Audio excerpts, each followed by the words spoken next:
I'm Celina Carr. Welcome to my resume reel. I always have a vision. It's creating a compelling story that keeps my audience intrigued and coming back for more.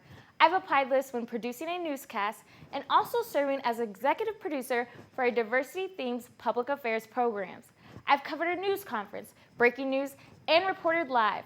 To do all this, I've had to be a quick study, and I always make deadline. I invite you to watch how I put my producing, writing, and editing skills to use on and off camera across multiple media.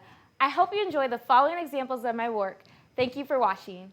At the historically African-American Bethel AME Church, you'll see Pastor Dial and his church family full of Black professors, children, and community members.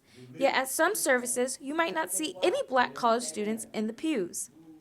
Right now, I'm thinking about there are probably 6 who attend fairly regularly, and of that 6, I think 3 are grad students, and then 3 are undergrads.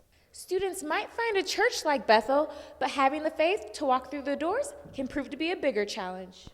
While the challenge of getting to church exists, Pastor Dial also understands the struggle for students to find a place like home. They may be accustomed to a different style of service than we have, but many people who come here say one of the reasons they do come here is if it's not what they are accustomed to at home, it's very close to it and they have a comfort level. Student Del Marie Nelson attends Bethel, but before, she found it difficult finding a church that matched her cultural background and spiritual needs.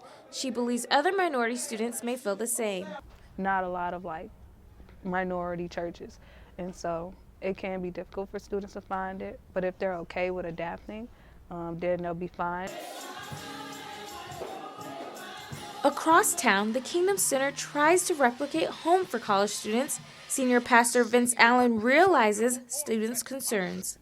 I can understand the minority challenge in assimilating and relating to the culture that we're surrounded by. While young believers have to find a spiritual dwelling, Pastor Allen believes ministry should find a way to reach students. We have to meet halfway.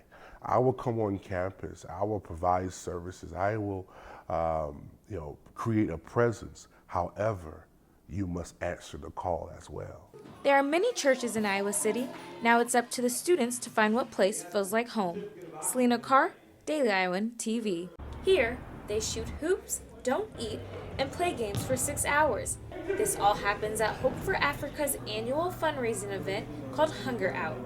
While these students continue to have a night full of fun, nothing is more important than raising money for the cause that they believe in. They hope funding Kenyan children's education now will impact Africa later. Each dollar will help 6 Kenyan schools gain access to books, computers, clean water, music, and pay teachers.